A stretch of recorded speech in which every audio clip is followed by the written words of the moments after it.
जय श्री राम दोस्तों। दोस्तों, अगर आधी रात को तुम्हें अपने ही घर की छत पर किसी के नंगे पैरों की रगड़ सुनाई दे और तुम समझो कि कोई इंसान है, लेकिन जब दरवाज़ा खोलो तो वहाँ कोई नहीं हो, सिर्फ ठंडी हवा और एक अजीब सी खुशबू, जैसे गीली मिट्टी और जले हुए लेवान की। तो क्या तुम समझ पाओगे कि वो इंसान नहीं, एक जीन है? मेरा नाम आरिफ है। ये घटना मेरे साथ 2 साल पहले हुई थी, जब मैं अपने परिवार के साथ राजस्थान के एक छोटी सी कस्बे में रहता था। हमारा घर पुराना था, चूने की दीवारें, लकड़ी के दरवाजे और ऊपर एक खुली छत, जहां रात को हवा बहुत तेज चलती थी। शुरुआत बहुत साधारण थी, लेकिन एक रात के करीब 2 बजे मेरी नींद अचानक खुली। कारण समझ नहीं आया। पसीना आ रही थी, जबकि ठंडी रात थी और मेरे कमरे में अजीब सी महक थी, लेबान जैसी। मैंने सोचा शायद पड़ोसी के घर से आ रही होगी। फिर घिसरते हुए पैरों की आवाज छत से आई। ऐसा लगा जैसे कोई नंगे पैर धीरे धीरे रगड़ते हुए चल रहा हो। मैंने खुद को समझाया बिल्ली होगी, लेकिन वो आवाज मानव कदमों जैसी थी, धीमी, भारी और जानबूझकर खींची हुई। मैं उठकर बैठ गया। आवाज ठीक मेरे कमरे के ऊपर आकर रुक गई और फिर एक आवाज आई छत पर, जैसे कोई उंगलियों से थपथपा रहा हो। मेरे गले से आवाज नहीं निकली। उस रात मैंने दरवाजा नहीं खोला। अगली रात वही समय, वही महक, वही आवाज। इस बार कदमों के साथ फुसफुसाहट भी थी। कोई बहुत धीमी आवाज में कुछ पढ़ रहा था, अरबी जैसी भाषा में, लेकिन शब्द समझ नहीं आ रहे थे। मैं डर गया। मैं मेरी माँ को बताया। उन्होंने कहा पुराना घर है, हवा से आवाज आती है। लेकिन तीसरी रात आवाज मेरे कमरे की छत से सरकते हुई दीवार तक आई और फिर दीवार के अंदर से चलने लगी, जैसे कोई दीवार के भीतर घिसट रहा हो। मैंने कुरान की आयत पढ़नी शुरू की। आवाज कुछ पल के लिए रुकी, फिर अचानक तेज हो गई। अब वो मेरे बिस्तर के ठीक पास दीवार के अंदर से घूम रही थी।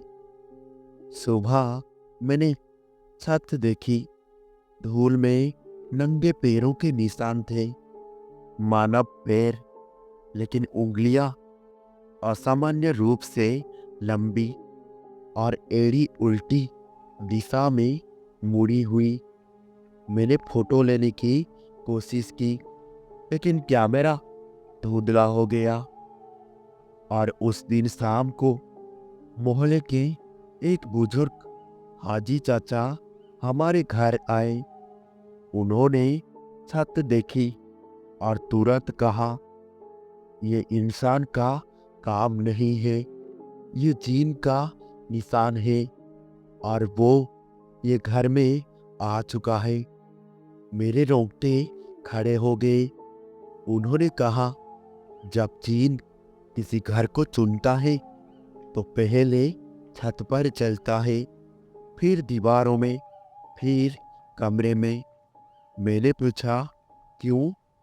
उन्होंने जवाब दिया, क्योंकि वो जगह को अपना बनाता है, जैसे इंसान नया घर बसाता है।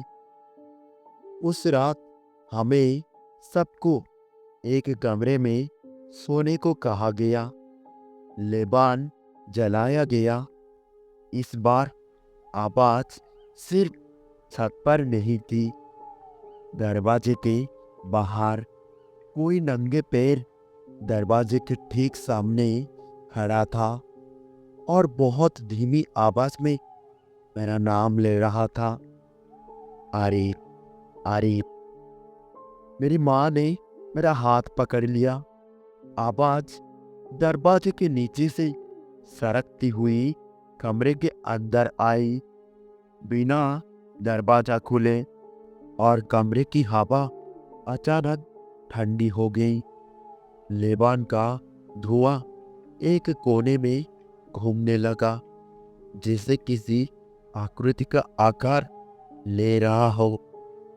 मैंने पहली बार उसे देखा। धुएं के बीच एक लंबी झुकी हुई परछाई, सिर बहुत ऊंचा और पैर जमीन से थोड़ी ऊपर। हाजी चाचा ने आयत पढ़नी शुरू की। परछाई पीछे हटने लगी, लेकिन जाते जाते उसने दीवार पर हाथ का निशान छोड़ा, लेकिन बहुत लंबी। सुबह दीवार पर वो निशान काले दाग की तरह मौजूद था, और अब हर रात वो पास आता गया। पहले छत, फिर दीवार, फिर दरवाजा, और अब कमरे के अंदर। एक रात मेरी आंख खुली। वो मेरे बिस्तर के पास खड़ा था। जब मैं उसे देखा तो मैं हिल नहीं पा रहा था। उसका चेहरा साफ नहीं दिख रहा था, बस दो चमकती आंखें और लंबी उंगलियां जो मेरी ओर बढ़ रही थी। उसने मेरे कान के पास झुककर फुसफुसाया, ये घर अब मेरा है। मेरी सांस रुकने लगी। मैं बेहोश हो गया, और अगली सुबह मेरे गले पर उंगलियों के निशान थे। अब हमें समझ आ गया, वो सिर्फ घर में नहीं, मुझ में भी घुसने की कोशिश कर रहा था। हाजी चाचा ने कहा, इसे इस घर से नहीं, इस लड़के से लगाव हो गया है। उस रात आखिरी कोशिश की गई। पूरा घर आयतों की आवाज से भर गया। वो इस बार बहुत गुस्से में आया। छत से इतनी जोर की धमक हुई कि प्लास्टर गिरने लगा। दीवारों से खरोंचने की आवाज आने लगी। दरवाजा अपने आप खुल गया और वो अंदर आया। अब पहली बार उसका आकार साफ दिखा, लंबा, काला, धुएं से बना शरीर, चेहरा इंसान जैसा नहीं, आंखें अंगारों जैसी, और पैर उल्टे। उसने मेरी और हाथ बढ़ाया, और मेरी माँ कांपते हुई आयत पढ़ रहा था। अचानक कमरे की लाइट फट गई और वो चीखा, ऐसी आवाज जो इंसान नहीं निकाल सकता।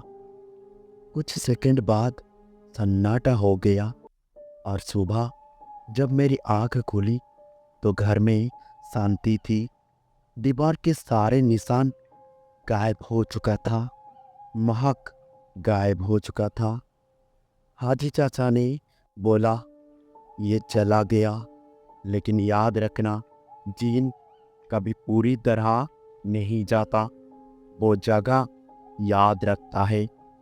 और हमने घर छोड़ दिया, लेकिन आज भी जब कभी रात 2 बजे मेरा नींद खुलती है तो मुझे वही महक आती है।